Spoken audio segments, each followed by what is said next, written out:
Assalamualaikum warahmatullahi wabarakatuh. Good day guys sa lahat mga followers and friends namin sa Sweetlets Farming. Mga kapwa nating sweetlet farmers o balin sa sayaw, mga nagkukulture ng balin sa sayaw, lalong lalo na dito sa Palawan.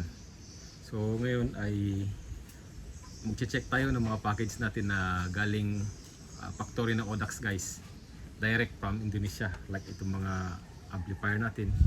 Ito ay version 4 na ng AXM11. Bali digital na siya. So direct ito. Binigyan tayo ng chance na makapag-transact sa kanila ng direct.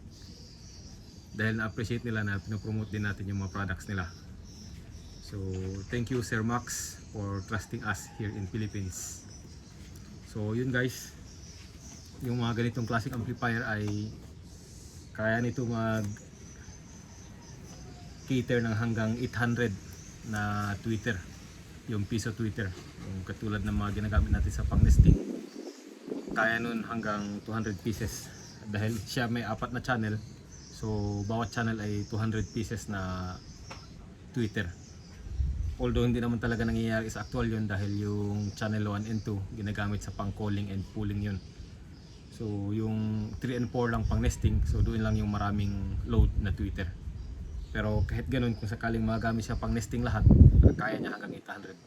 Doon sa mga malalaking building na sabihin nating 3 story, 4 story, pwede nating hati-hatiin sa 4 na channel. So ito yung pinakabagong version guys ng ng amplifier nila, yung sa mini type. Meron din kasi mga AXM Garuda, yun yung pangmalakihan na talaga. So far dito sa Palawan, sa nagawa natin, wala pa namang ganun. Wala pa tayo nagawang ganun, although may mga malalaking farmhouse dito. So hindi pa tayo naka-encounter ng ganun. Soon sa Tawi-Tawi may i-rehab tayo, kaya ito marami tayong mga dumating na tweeter. Kung hindi ako nagkakamali, nasa around 400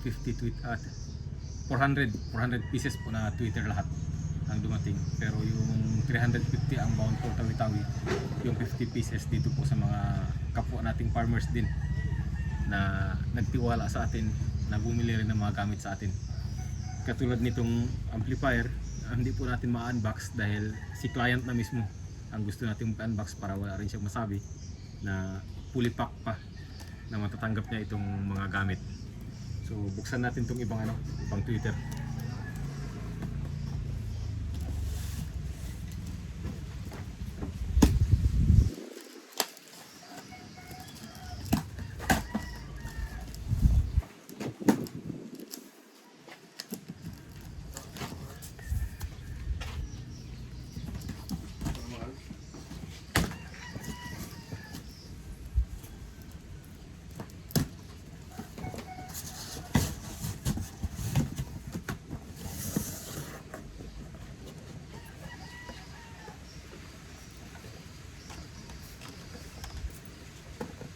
Ito guys yung ginagamit natin na pang nesting ngayon.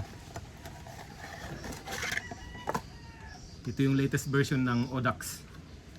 So transparent white siya at saka transparent red yata yung isa. Hanap tayo ng transparent red.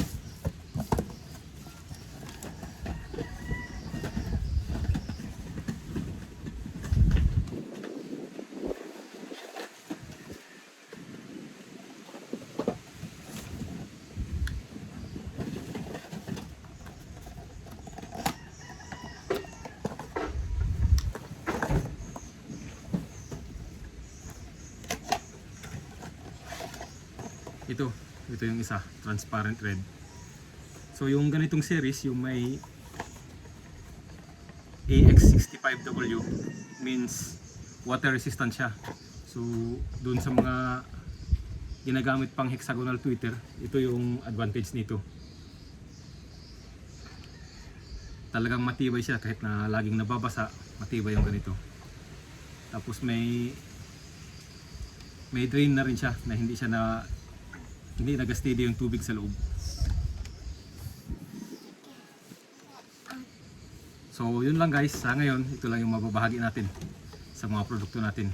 Thank you again Odax Indonesia. Yung factory pala ng Odax na kinukuha natin, nasa Banten lang siya. Around 1 hour travel from factory papunta dun sa laging tinutuluyan ng kapatid ko na hotel sa Jakarta. So sa mga may balak na makadiretso rin sa factory ng Odax, yun po, nasa Banten sila. Banten yung PT Odax Indonesia. PT Odax Indonesia Makmur. Yun yung pangalan ng ano nila, ng factory nila. So yun lang guys, thank you.